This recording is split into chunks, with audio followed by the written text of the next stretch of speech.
Home Remedies presents How to make Chaga mushroom tea for medicinal health benefits. Chaga mushroom is very popular in the folk medicine of North America.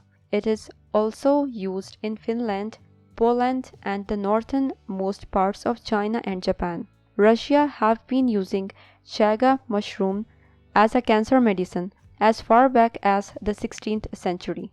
More than 20 different bioactive ingredients are found in Chaga mushrooms. Mushroom tea have impact on cancer cells, but also very gentle on the digestive system in the body. Increasingly, researchers are taking seriously the possibility that Chaga mushrooms may be able to prevent cancer and slow its growth. Chaga's antioxidants could have a potential role in lowering blood pressure and preventing poor cardiovascular health.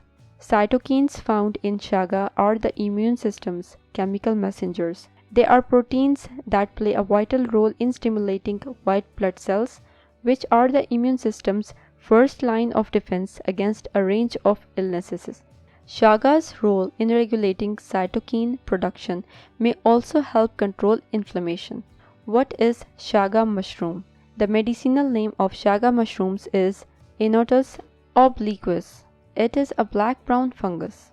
Chaga mushroom is a type of fungus that grows mainly on the bark of birch trees in cold climates, such as northern Europe, Russia, Korea, northern Canada, and Alaska. Chaga mushroom is available as a supplement and in herbal teas. Preparing the tea is very simple and easy. Soak 1 piece of mushroom chaga in hot water. The tea of chaga mushroom is ready. If you liked the video, hit that like button to give it more value and share it on your social networks to let others benefit from it too. Thanks for watching. Goodbye.